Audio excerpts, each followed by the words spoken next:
안녕하십니까? 우익, 우파, 보수를 응원하는 깡패 시사입니다. 세상에는 여러 가지 부류의 사람들이 있습니다. 잘못한 것을 인정하고 사과하는 사람, 잘못한 것을 알면서도 사과하지 않는 사람, 애초에 잘못한 것을 모르는 사람.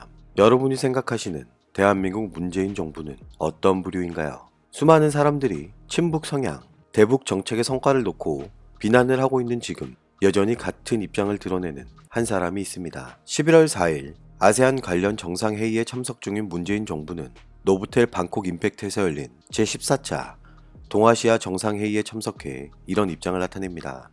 한반도 비핵화와 항구적 평화는 국제사회의 지지와 협력 없이 이뤄질 수 없다면서 북한이 진정성 있는 조치를 취한다면 국제사회도 이에 맞는 행동을 보여주어야 한다고 밝혔는데요. 한반도 비핵화와 평화 구축을 위한 전제 과정에서 가장 중대한 고비가 남았고 미국과 북한 간의 실무 협상과 3차 미북 정상회담을 통해 지금까지의 노력이 결실을 보게 되길 기대한다고 주장합니다. 유엔 총회 연설에서 한반도의 허리를 가로지르는 비무장지대에 국제평화지대화를 제안했으며 국제사회가 비무장지대의 지뢰를 함께 제거하고 유엔 기구 등 국제기구가 들어서게 되면 한반도에서 안전보장의 기능을 수행할 수 있다는 등 북한의 안전을 제도와 현실로 보장하고 동시에 대한민국도 항구적인 평화를 얻게 될 것이라는 입장을 드러냈습니다. 북한 김정은 정권을 다시 한번 인정하는 듯한 발언과 김정은 체제의 안전을 제도와 현실로 보장한다는 것은 또다시 북한의 대변인 역할을 스스로 하고 있다고 의구심을 자아내기에 충분해 보이는데요.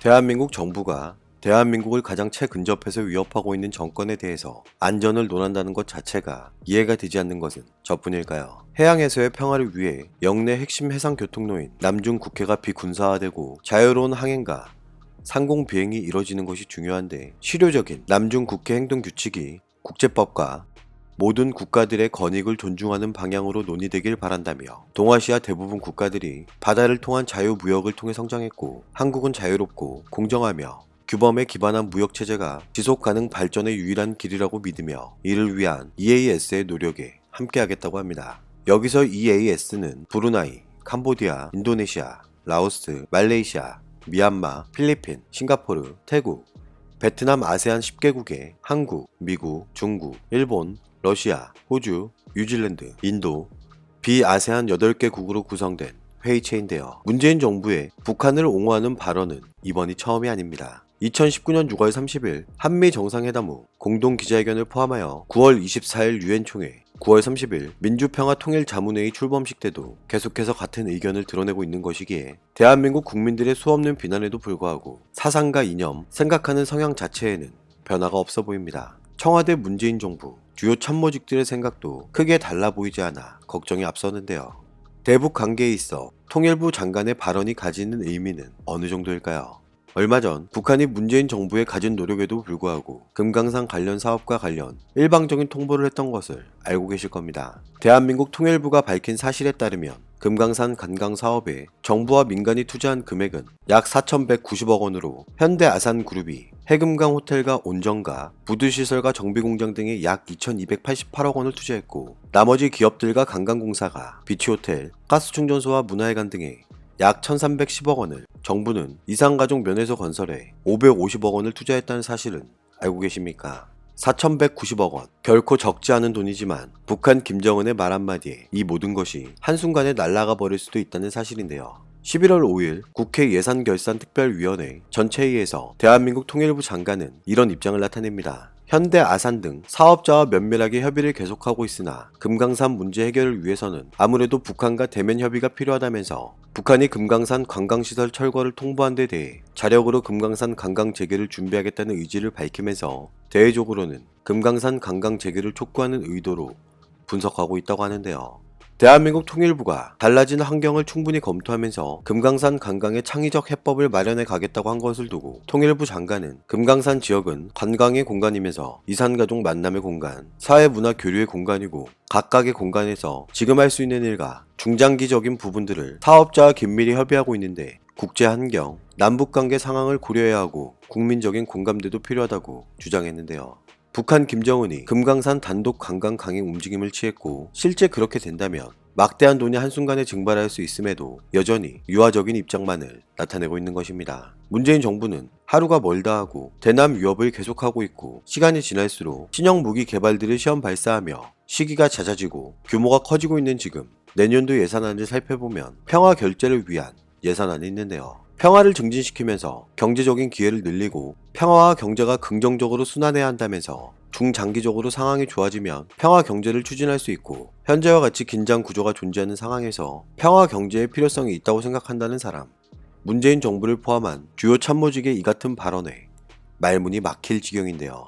그럼 금강산 관광의 실상은 무엇일까요? 10월 23일 북한 김정은이 금강산 일대 너절한 남측 시설들을 남측의 관계 부문과 합의하여 싹 드러내도록 하고 현대적인 봉사시설들을 우리식으로 새로 건설해야 한다고 지시했다는 것을 조선중앙통신의 보도 내용을 살펴보면 알 수 있고, 실제로 10월 25일 금강산 지구에 국제관광문화지구를 새로 건설할 것이며, 합의되는 날짜에 금강산 지구에 들어와 당국과 민간 기업이 설치한 시설을 철거해 가기 바란다는 대남 통지문을 보내왔습니다. 문재인 정부는 금강산 지역은 관광지역으로서의 공간적 기능, 이상가족의 만남의 장, 사회문화 교류의 공간으로 구성되어 있어 세 가지 기능적인 공간임을 종합적으로 고려해 출발할 수 있다고 보고, 해법 마련을 위해 검토 중이며, 창의적 해법은 금강산 관광이 처음 시작됐을 때와 중단 이후의 상황이 많이 달라져 있고, 북한에서도 관광이라는 분야에 대한 전략과 육성 방안이 나름대로 있을 것이기에 과거의 역사나 연혁, 국제적인 환경과 남북관계 등을 고려해 해법을 마련하겠다고 주장했는데요. 국민적 공감대를 형성하는 것도 중요한 일이라는 문재인 정부는 어디로 간 것일까요?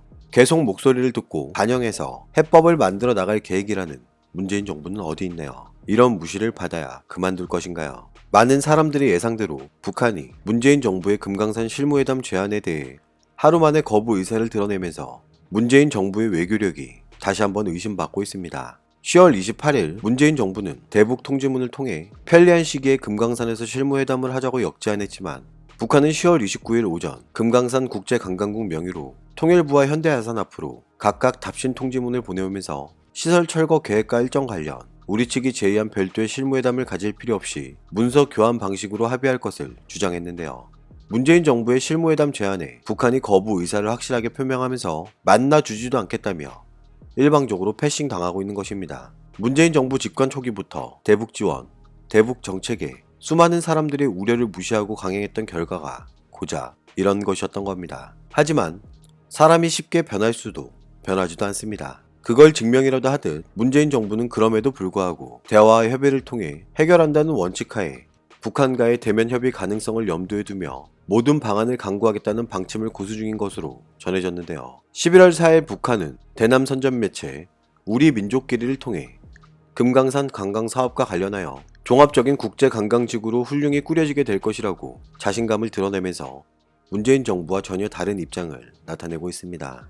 조선 명산인 금강산도 온 나라 인민들과 세계 여러 나라 사람들이 마음껏 즐길 수 있을 것이라며 독자 구도를 걷겠다는 것을 시사했는데, 문재인 정부는 자존심도 없는지 2차 대북 통지문 발송 시기를 조율하고 있는 것으로 알려졌습니다. 11월 5일 정부 관계자는 이런 입장을 나타냅니다. 이번 주 초반에 대북 통지문을 보낼 계획을 가지고 있었으며 정부 사업자 간 실무협의 결과를 보고 결정할 방침이라고 밝히면서 상황에 따라 수요일 뒤로 미뤄질 가능성도 있다고 하는데요. 북한의 거부 의사에도 불구하고 통일부 관계자는 정부 사업자 간 실무협의는 계속 진행되고 있다고 밝혔는데, 도대체 어떤 실무협의를 하고 있다는 것일까요? 북한의 말도 안 되는 요구사항을 들어주는 것은 아닐지 합리적인 의심이 가능해 보입니다. 금강산 관광사업이 민간 경제협력 사업이기 때문에 사업자의 입장이 가장 중요하기에 정부로서는 우리 국민의 재산권 보호 차원에서 사업자의 기본적인 입장을 충분히 감안해서 대응 방안을 마련해 나간다는 입장으로 긴밀하게 협의하고 있다고 주장했는데요. 북한 김정은의 남측 관계부처와 합의해서 처리해야 된다는 이 말 한마디가 문재인 정부를 기대하게 만든 것입니다. 북한은 여전히 강경한 입장을 드러내면서도 한 가닥 대화의 끈을 남겨놓는 양면 전술을 여전히 사용하면서 계속해서 대한민국을 이용 중에 있다는 사실을 우리는 잊지 말아야 합니다. 문재인 정부는 이제 깨달아야 합니다. 언제까지 북한에 끌려다닐 것인지, 집권 초기부터 지금까지 추구해온 대북 정책의 성과가 무엇인지, 절대 자국민의 안보와 경제보다 중요한 것은 없습니다.